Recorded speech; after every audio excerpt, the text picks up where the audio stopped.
Hello, everyone. Dan Goodstein here. I head up the Institute for RPA and AI, as well as the Digital Enterprise Institute. And thanks for joining us for the rise of insight selling. I've got my buddy Neil Sir here with me. He's a fractional chief revenue officer, sales expert, senior advisor to ERPA AI, and the author of the recent white paper that's coming out next week on insight selling. Neil, good to have you, buddy. Great to be with you, Dan, today. Good afternoon to all my audience. Thank you. Absolutely. So, we're going to jump right in here. The format today is, Neil wants to walk us through some of the research, some of what's happening in the marketplace, and the setup is just this. It's kind of a jungle out there, right? It's weird timing right now. We're kind of out of this post-pandemic world, but the world hasn't gone back to the way it was before. You have remote working and hybrid working. You have concerns about economy, recession, things like that. And then you add this whole, technology, and as a service has evolved a lot over the last couple of years. But now you add this AI thing to the whole selling process, and it makes it a whole ball of chaos. You said it all. I wish I had in my access a reset button to press and go back to the old peaceful world order. But we are far from that, and world is not going to go back to where we were before. So you know what? The best advice that I can suggest is to embrace it and march on. Yeah, exactly. So we're going to talk about today how to embrace that. Talk about insight selling, and then we're also going to take questions throughout. So if you have a question, we want this to be interactive, kind of workshop style. So if you're watching and you have a question, go ahead and send it in there through the app, and I'll get your questions answered, as many questions answered as we can. So Neil, before we jump into the content here, give everybody a little bit more on your background and the context of insight selling. Well, that's interesting. Thanks for this, Dan. I kind of have a checkered background, to be honest, and I don't know when I really got into formal selling, but I've been selling all my life. And it's funny enough that if I look back through the rearview mirror, even back in the days when I was on a customer service department and always meeting my customers, and I remember when I was to lead behind these customers, and I used to say, I was to really convince them by saying that this little piece of equipment is never going to fail, and it's going to run forever, and it's going to be at your service. So you know what I was doing at that time, back in the days? I was selling hope. I was selling hope to my customers and make them happy. I think I kind of stayed with me throughout my career. Obviously, the product, services, and solutions have changed along the line. And I've been really fortunate to be able to work in different geographies across culture. So that's kind of, taught me how to be grounded in my approach before you get too excited about things, to really understand the person behind the person. So that's been my stay, basically, whatever I have done. So here in last 6-7 years that I'm in North America, and especially in Canada, so I kind of stayed my course. And today I'm really happy to share some of those human story and really see what's happening on the market. Great. So I'll set you up and then let you go, Neil. Tell the audience, what do you mean by insight selling? Well, that's the whole agenda today. So I would not give you all the secret out right in the front, but I would begin with two sides of the coin, which is really enabling our technology sales community today. And you know what? When you talk about technology sales or business in that space, we have two sides of the story. And that's really my graphics today, is what's happening on the buyer side and what's happening on what the sellers are doing. But at the end of the day, whether you're on the buyer side or you're on the seller side, it is about people and human being behind the curtain. So let's jump right into this. And in fact, it's a good segue into talking about a little bit about the white paper. When I was researching about on that, I kind of chanced upon some of the recent surveys that's been done I believe my slides are all visible at this stage. Yeah. So some of the research that's been done currently in last few years, there are some real revelation happening here. And for my audience today, instead of just reading from the slides, I would encourage them to just take a look at some of those red dots, which are focusing downwards or pointed downwards. And it kind of reveals to you that where the buyers are today. The buyers are not really going to your website. They're not even talking to your salesperson. They are trying to look for information and learn from others in the social space. And it's especially true for the younger generations that we are, they are into the buying group today.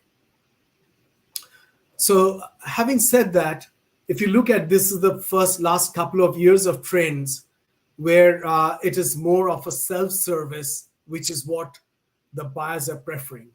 And I think, Dan, we were talking on the other day that it's almost like 80% of the buying journey is taking place before a buyer is even talking to a salesperson. And if some of you are thinking or wondering that maybe it was true in 2021 or 2022, which was still in the pandemic time, maybe 2023 would have a different story. So let's take a quick look at what's happening today.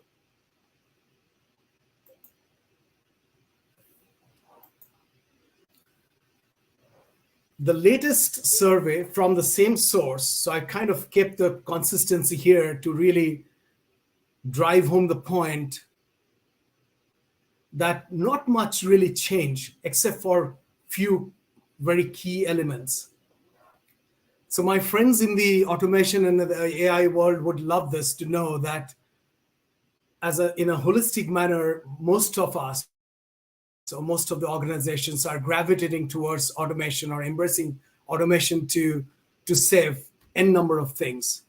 We would not go into those details right now, but it suffices to say that in an environment where, as you pointed out right in the beginning, Dan, the economy is not doing that well. So anywhere that we want to spend money, we really need to see how it's going to help the company. And that's where it is pulling down more number of C-suite executive into the buying table. We are also seeing a very interesting trend this year. We used to call this back in the days word of mouth. And I think it is so true even today that prior personal experience is really influencing the buying decisions. So have you wondered where all this leave, our sales community? I being part of the same community, I wonder what is it that we can do as a salesperson to connect with the buyer in their buying journey, where whatever stage they're in.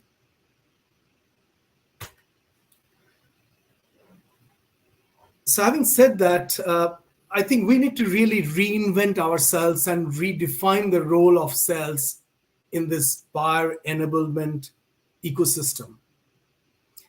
And who is better placed to talk about it than some of the thought leaders from Gartner? And I have chosen Adam for a specific reason, and we'll come to that a bit later. So Adam is of the opinion that there is no dearth of information today. We are in fact living in an information explosion world. So what is it that sales can do about it? So Gartner specifically have been observing this trend, and especially in the mid and enterprise segment, for the last 3-4 years. And they have found out quite an interesting characteristic or behavior patterns of salespeople in this context. So what they're saying is the person who is actually helping the buyer to making sense of this high quality information that are easily available and accessible in today's world are actually the winners in comparison to the ones who are just giving information or kind of stay on their, ivory tower and just decides that we are the subject matter experts. So I know the best. And what I tell you, you only hear that. So between these two extremes, and they call them sense maker, are the winners. Now here, I'm not trying to sell that we all become sense maker overnight, because it in itself is a journey, and we need to learn and understand how to go there. But I have something interesting for you to connect the dots here, and with a very quick video.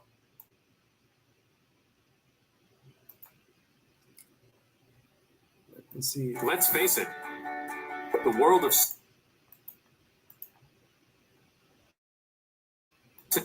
sales has changed.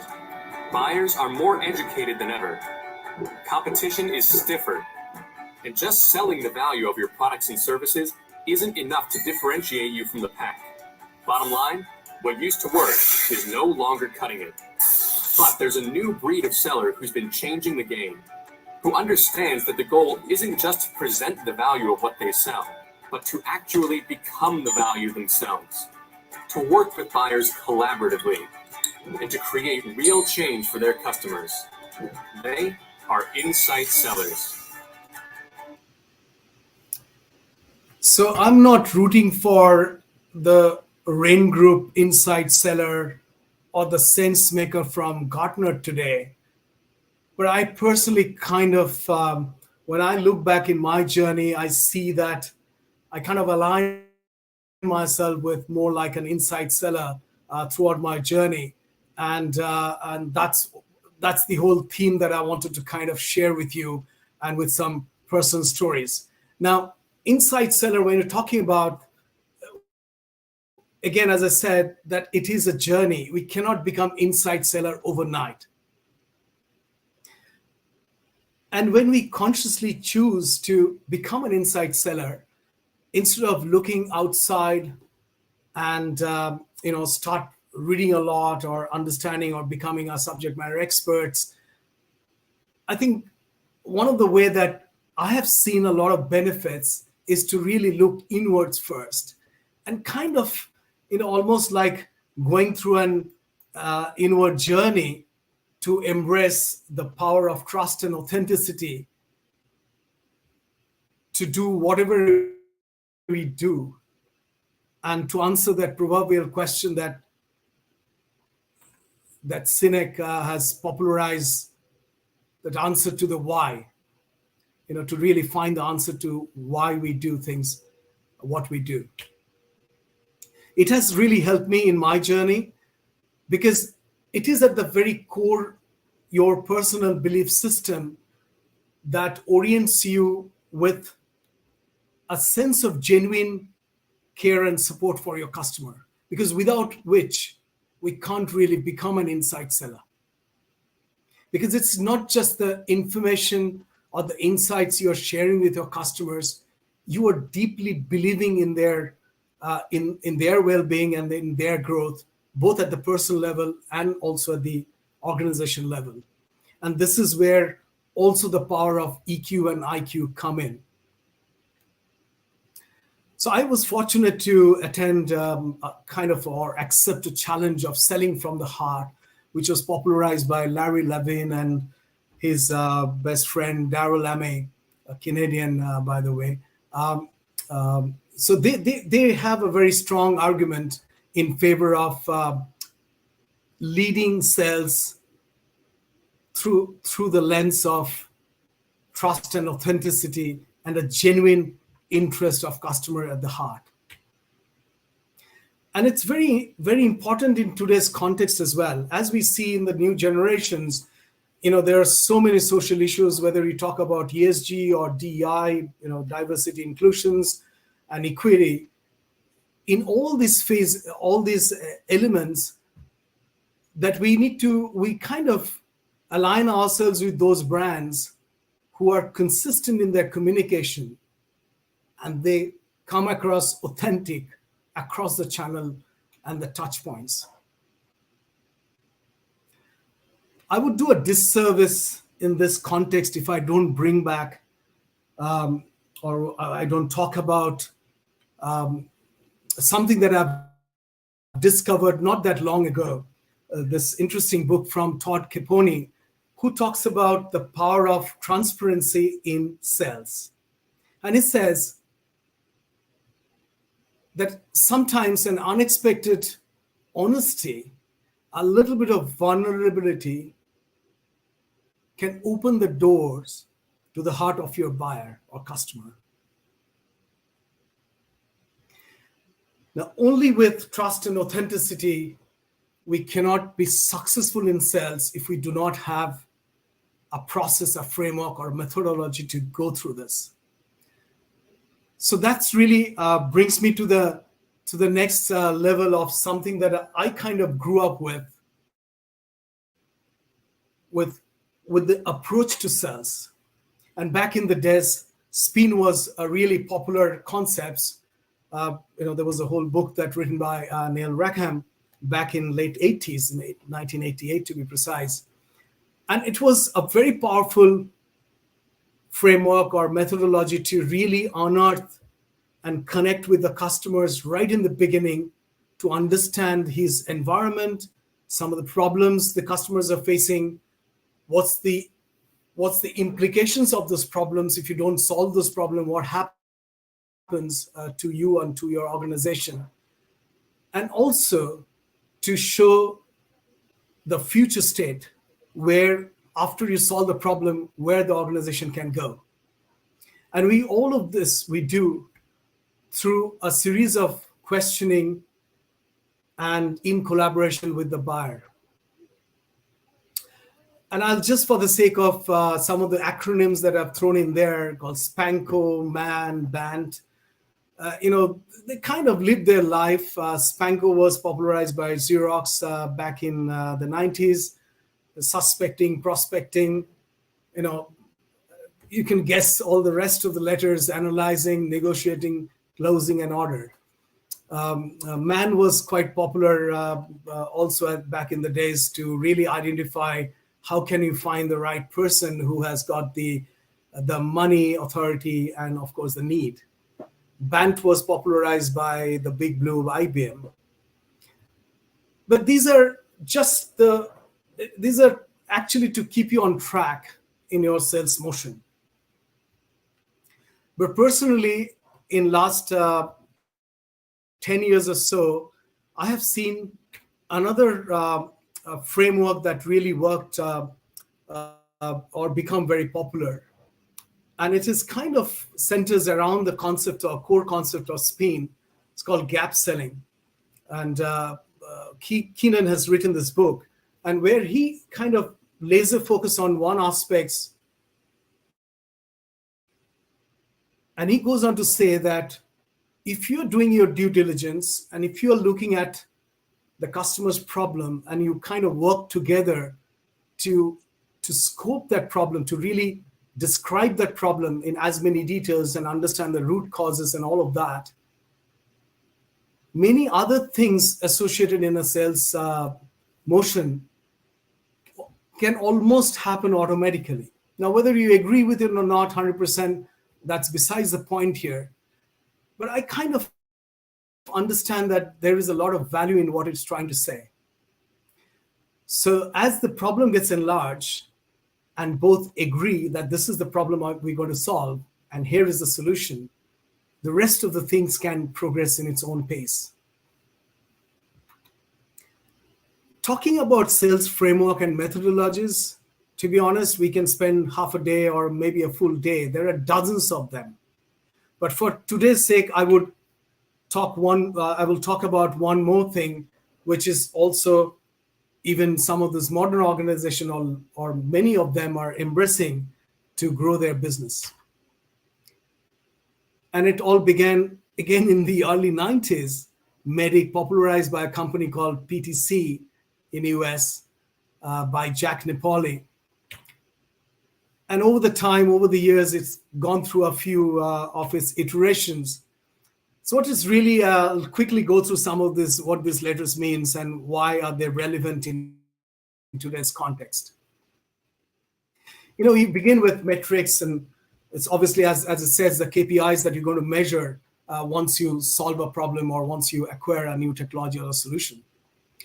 And this is more from a qualifying point of view, that in any of the stages that you're trying to engage with the customer, who are your best customers to really spend time and engage with.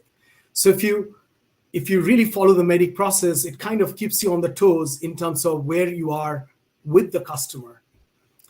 And some of the elements of it are extremely critical, and we'll see how it is relevant in today's context. So MEDDIC really is an area which helps us to qualify our customers on an ongoing basis, because many a times it has happened, and I think some of them in the audience may recall that in a large sales cycles or long sales cycle, that you're ticking all the box, you're progressing well, and suddenly things stall, and you realize that there could be a roadblock. If I pick the last iteration of MEDDIC, which is MEDDPIC, the P stands for the paper process.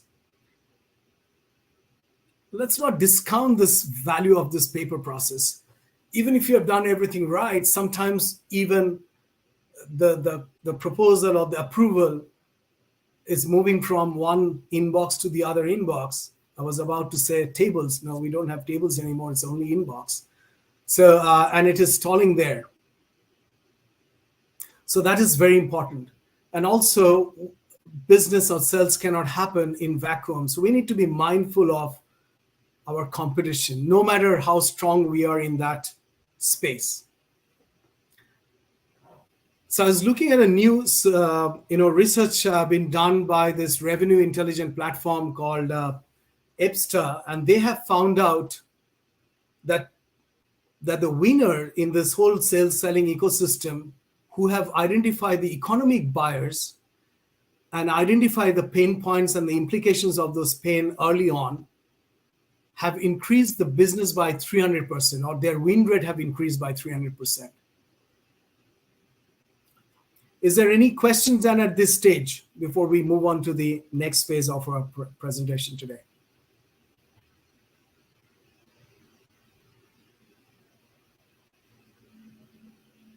I can't hear you.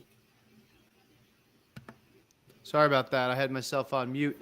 There's a question here, which I was also planning on asking you at the end, Neil, which is, some of these frameworks, as you mentioned before, kind of date back a bit. But now, with all the technology that we have, are you seeing any of an AI? Obviously, I know you're going to get to. Are you seeing any tools or systems or technologies that kind of help do some of the keep you within these frameworks, or do parts of the framework for you? Oh, you are spot on, Dan, on this. If you talk about whether it is SPIN or MEDDIC or any of these frameworks, yes, it was good. I mean, let's talk about SPIN for a second, just to understand that in the context. So SPIN starts with the problem questions or situation questions in the beginning.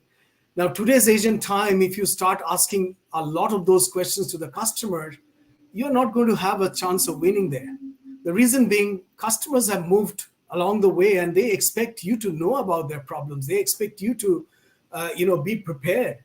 Yep. So, again, Neil Rackham, he himself have suggested that you need to see SPIN from a new lens now. You need to really reinvent the benefit of SPIN. But if you talk about, is there any benefit of that?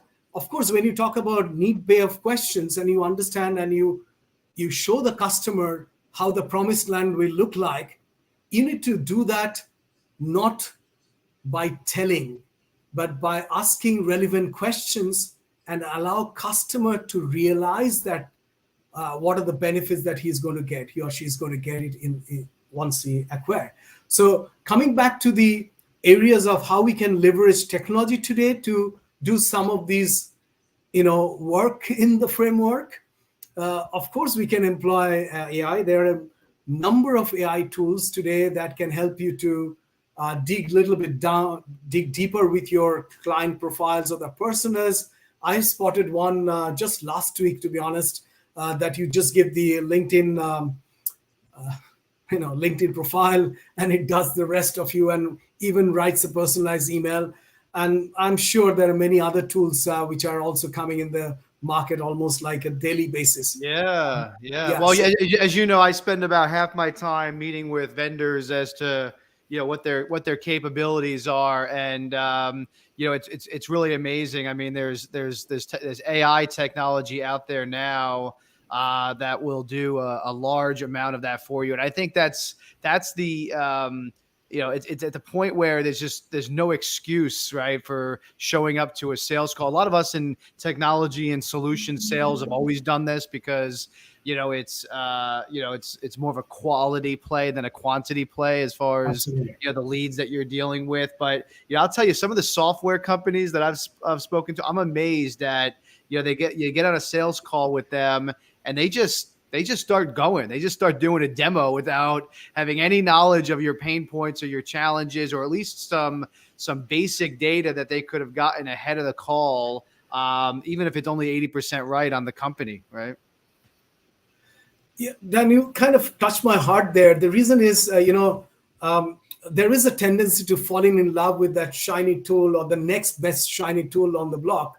The question is, at the end of the day, there are people behind those buyers, right? As I began with my presentations, there are human beings. So we need to really understand how they think and connect them at multiple levels, because it is not just the IQ and the rational and the reasoning. It is as much as also to connect with that person. And that's really, which brings me to my next slide. If you allow me, we would move on for the sake of time.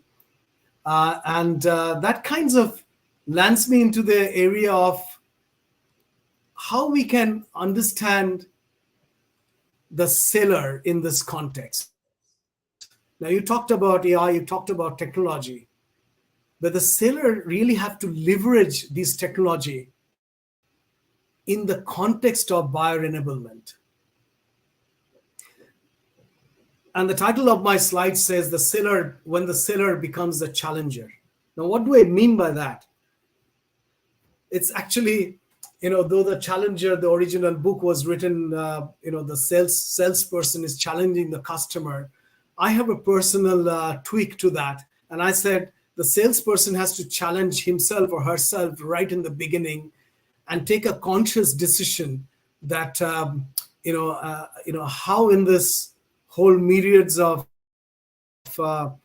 technology available, the buyers are all kind of educating themselves or in a self-serve environment. What is the role he or she choose to play? So I read this book along with my buddy here, Luba, last year or so. And while reading this book, it kind of, it occurred to me during my journey, there are instances where I have taken a conscious decision of moving the envelope or bringing this new ideas, which are kind of a little bit ahead of its time back then, before the customers. Not that everybody has got it, but those whom I've been able to connect and show those, the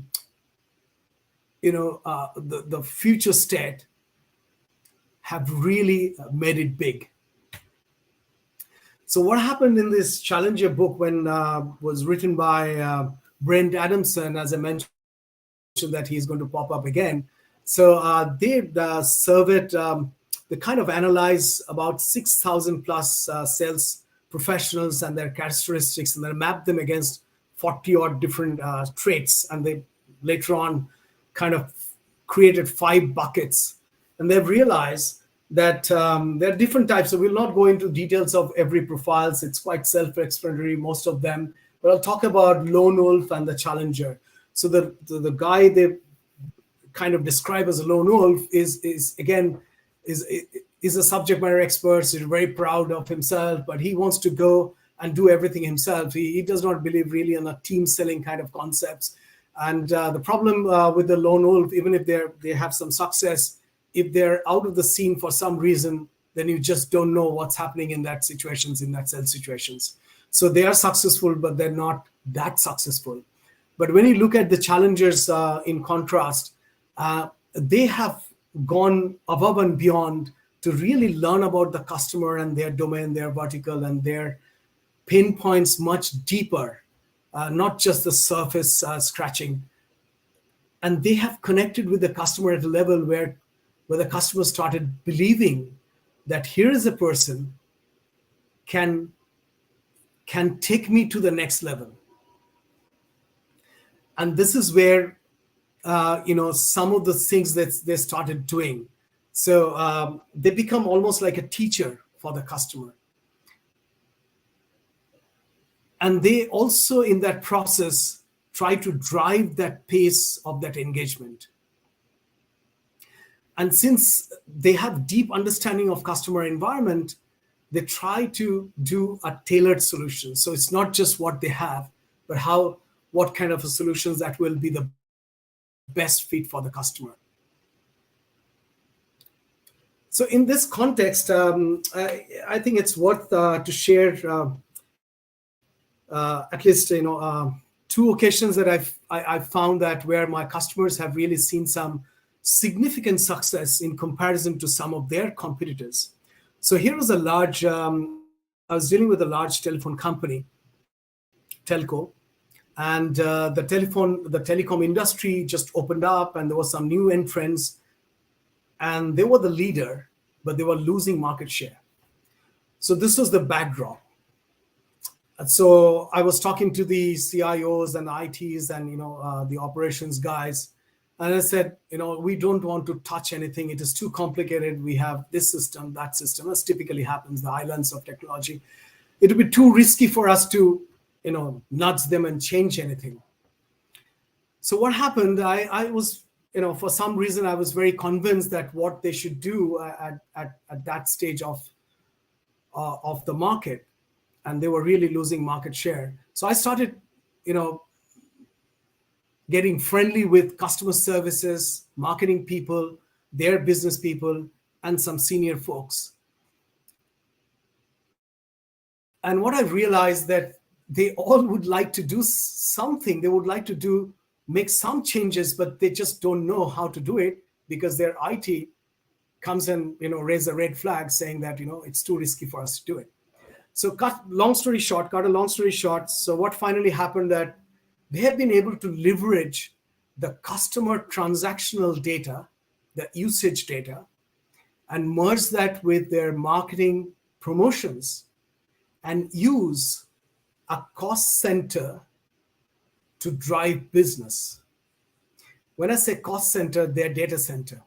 So what happens, whatever we have solved the problems, so they've been able to not only reduce their cost, but through the communication that they were sending to their client, which was in this case the invoice, and we kind of re-engineered that entire invoice ecosystem, the marketing department, instead of IT, started driving that project.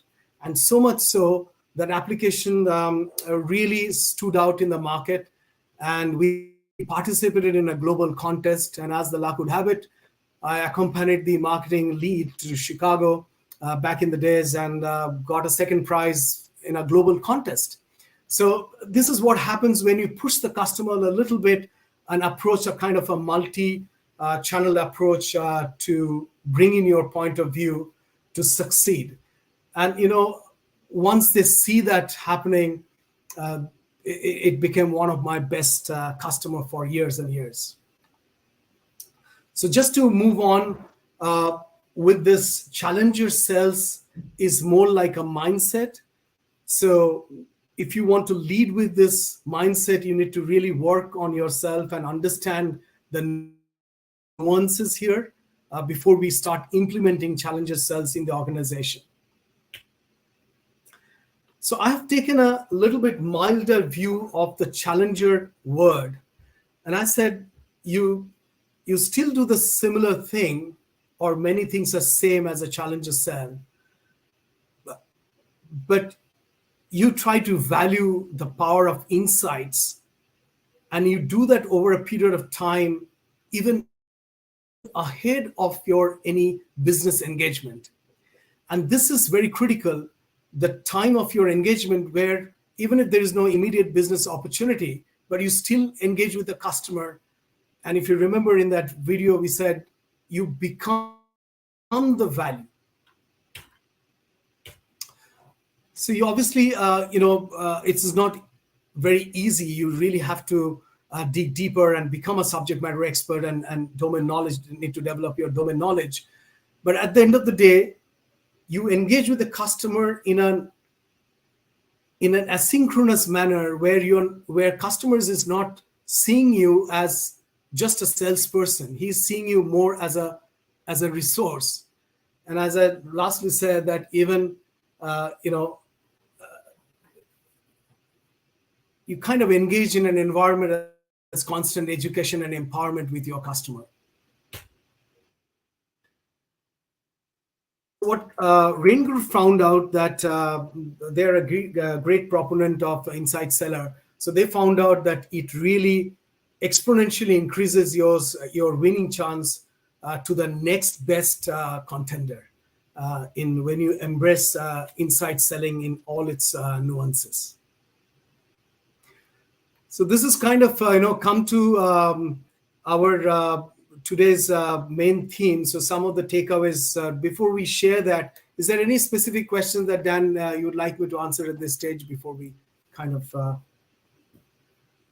Yeah, we have a question here from Caesar. He's asking about the framework. Is it really a combination of gap selling and high value social brand?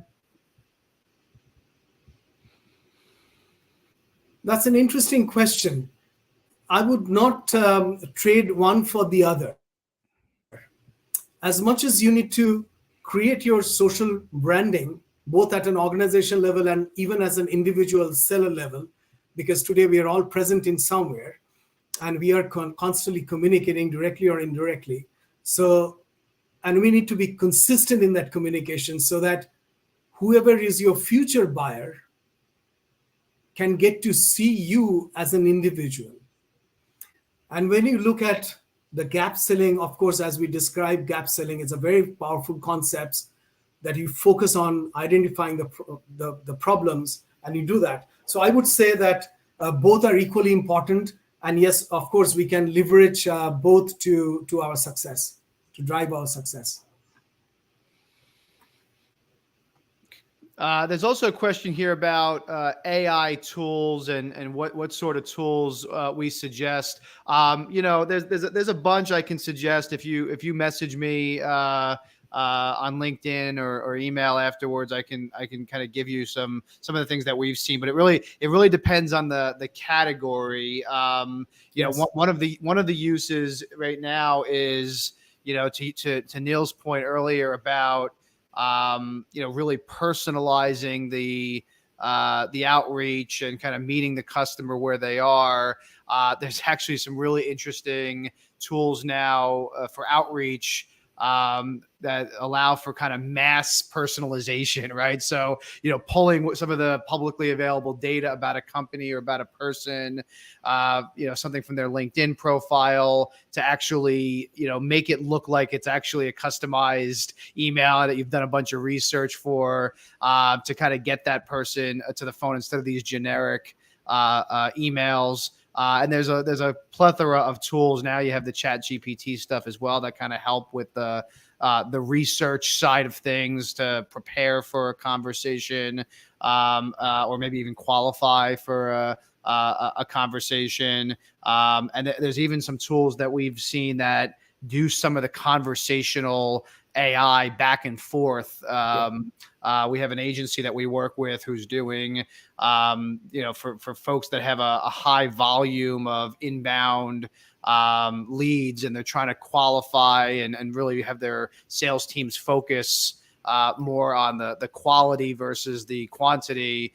It actually engages in some pretty good personalized back and forth conversation with a prospect until they get to a point where the AI doesn't know how to answer it, or until it gets to a point where it's qualified and worth a salesperson's time.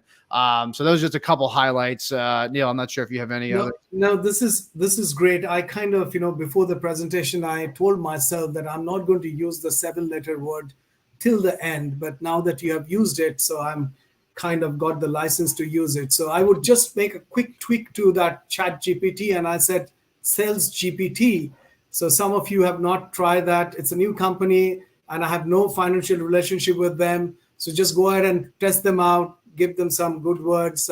Maybe there's a young company, get some benefits out of it. So there are lots of them. But one company that I have actually seen the demo recently, I don't want to categorize them in AI under the AI hood right now, but they do have some very interesting proposition in the context of today's discussion. And if you allow me, I'll just quickly reference them. It's a company called PitchLink. They're having a event coming up, I think 29th and 30th. They're accumulating lots of sales gurus to talk about it. But let's talk about what they do. They have created a kind of a safe haven, if I may call that, for the buyer. And what they're saying that in today's buyer, and as we all have come to know by now, that buyers are busy. Buying is difficult. And especially at the enterprise buying, you can ask Gartner, they have a crazy map what it really happens in the buyer's ecosystem. So what these companies have done, they are creating an asynchronous environment which is driven by buyer, not the seller. So the buyers want some information, the seller provides it, but obviously it's a multimodal environment. So it's not just talk, it's not just a PowerPoint presentation. There's a whole lot of things they can do to enable the buyer to see for themselves, and they can even do internal review of their solutions, of anybody's solutions for that matter. So it actually caters to the seller, and it also caters to the buyer. So it's an interesting, so if some of you are interested, can DM me and I can connect you with the founder, and you can have your own conversation and collaboration there. So that kind of brings us to the almost like penultimate slide that we have today, Dan. So with your permission, I'm kind of trying to summarize what we've been talking for last half an hour or so.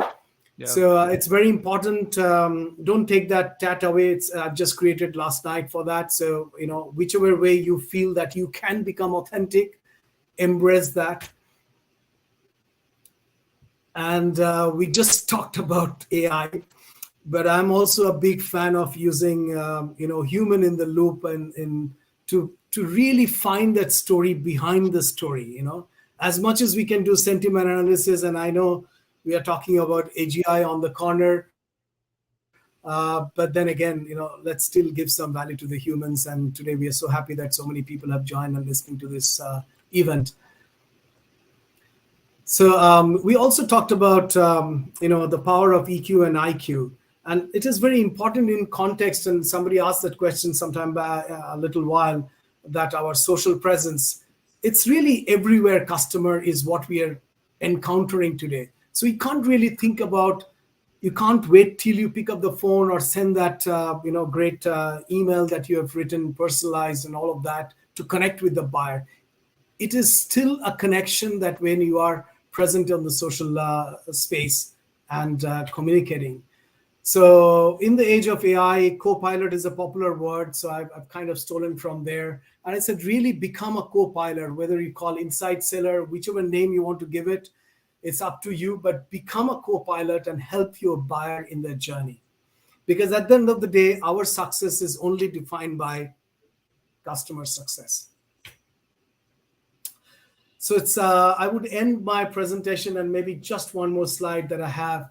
And I've kind of stolen this, and I said, future of B2B sales. This image is actually 3 years old. And I found it's very relevant today because the future of B2B sales is here and now.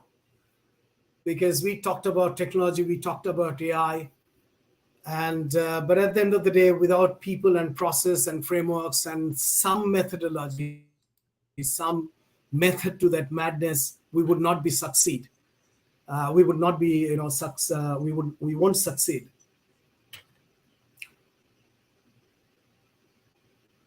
So whether you are a buyer or you are a seller, you know that we are not alone. And I have another slide, which I'm not going to show it today, which you would not find any white space, Dan, because it is so crowded. So irrespective of whichever segment you belong, if you need to really navigate through this maze, you need professional support. And that's where I would hand over to Dan, and request you, Dan, to talk a little bit about what we do. Because if you remember on the very first slide, the buyers are looking at communities. And at ARPA AI, we do provide a safe space of community of thought leaders to share their ideas and connect with buyers and the technology providers. So it's an excellent opportunity to leverage that. And if some of you are not member of our ARPA AI, please become members. And I would, with that, I would request, Dan to say a few things based on, connected with this slide. Yeah, absolutely. Thank you, Neil. So, if you're in and you target the automation and AI space, we have a network of over 130,000 members worldwide, all of which are predisposed to RPA, intelligent automation, enterprise AI, digital transformation, and outsourcing. Before ARPA AI, we had the Outsourcing Institute, which is now the Digital Enterprise Institute. So, we had this network, and before the pandemic, we relied, like a lot of people, probably too much on events to get our community together. Since the pandemic, we've really doubled down on matchmaking and helping connect buyers and sellers, matching customers with the right provider for their particular situation, process, industry, challenge, niche, what have you. And so, for anybody who sells into that space, we have a matchmaking program that we can kind of help get you broker meetings between you and your ideal customer each month. Even if you're in the B2B tech space, we've also partnered up with a sales agency that does fractional sales resources, as well as lead generation, outbound sales, outsourced SDRs and BDRs. And so we've kind of trained them on our industry, but also have them working on a bunch of other kind of adjacent B2B industries, SaaS companies as well. If you're trying to figure out the strategy and you're trying to figure out your go-to-market and you're trying to figure out your positioning, let us know. We've got a team of experts here that have done this. Neil is top of that list. Neil is our in-house resident expert, and also is providing fractional chief revenue officer types of programs.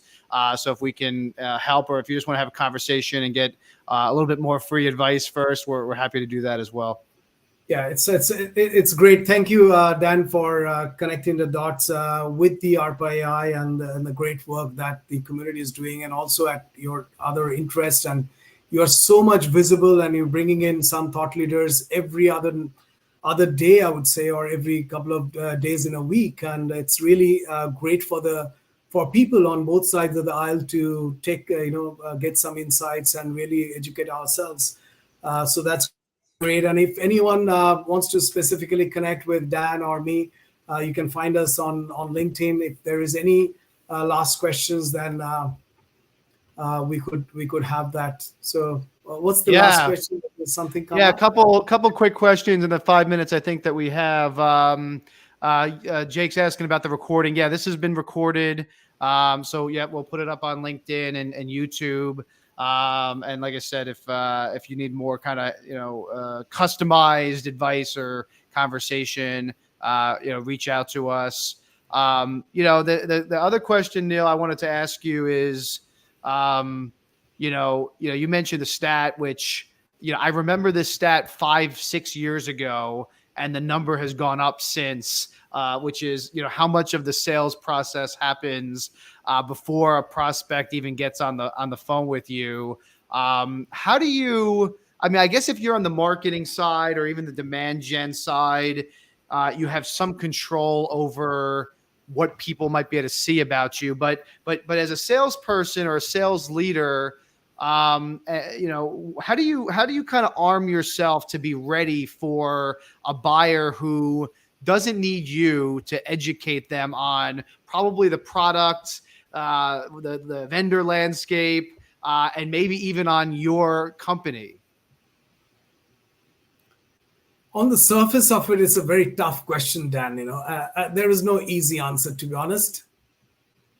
But the way I look at it, if I have got a little bit of experience in that domain, and in my checkered sales career over the last spanning 20 plus years, there is a way that you can, like I said, become someone. Like I said, when you say marketing, let marketing do their own due diligence and work.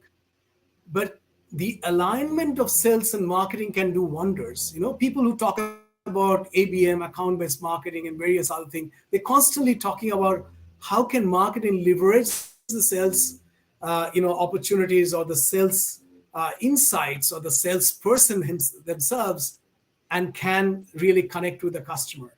So I would say that, you remember the become the value, it's a tough call. But I think we all have to march towards that. And that is where the customers, instead of looking at you as a salesperson, can also keep you somewhere in their resource list and contact you when the need arises. Even before that, also for having different conversations as a thought leader, be with the customer, be where they are, look at the locations or the time that they spend, where they're spending most of their time. You would probably laugh at this. When I was trying to help a startup company last year, and they were just kind of opening up here in North America and seeking some help. And they're into automation and AI and whatnot. Where I went in the first place?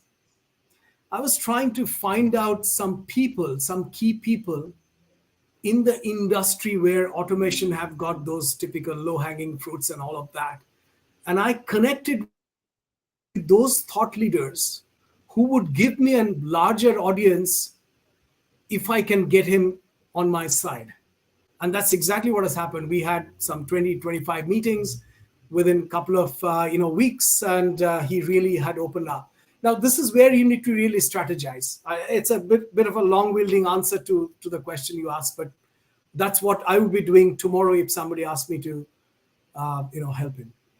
Yeah, the other thing you said before, I loved, Neil, which is, think about, and especially if you're in product management or customer experience or marketing, think about how to turn those cost centers into revenue opportunities. There's just so much of that. I was at a CX event, a customer experience event earlier this month and interviewed the head of this company's CX business and digital business. And one of the things they were talking about there is, how that old paradigm of, sales is over here and marketing's over there, and then you only call this contact center when you have a problem. That dynamic is gone, right? I mean, these people, whether it's people or technology, are on the front lines with your customers every day, interacting with your customers, managing whatever loyalty or lack of loyalty, there will be, and probably the first ones to hear about problems that could be turned into solutions, that could be turned into sales, Absolutely. right? Absolutely.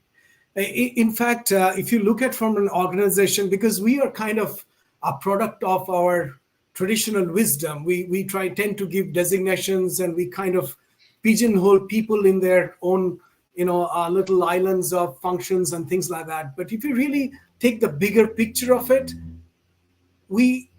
everyone in the organization is a salesperson in some way or the other, because it is those nuggets or those pebbles of experience that you are creating for your customers, even your existing customer. Look at this way. It's a fluid market today. We have so much of, retrenchment or layoffs happened and all that. Just imagine from that group which got laid off, you have 2 satisfied customers. What happens now when they get a new job, when they move to the new organization? They become your internal salesperson. Yeah. So you cannot really overstress this importance of multi-channel, multi-touch point approach to bring in sales success. Neil, we'll leave it there. It's top of the hour, but thank you so much for sharing, your insights on this topic. And for anybody who's watching, again, reach out to us on LinkedIn or irpaai.com/coaching. You can book a meeting there. Happy to talk to you in more detail. In the meantime, have a great rest of the week, everybody, and a great summer. Take care. Oh, thanks a lot. Have a great day.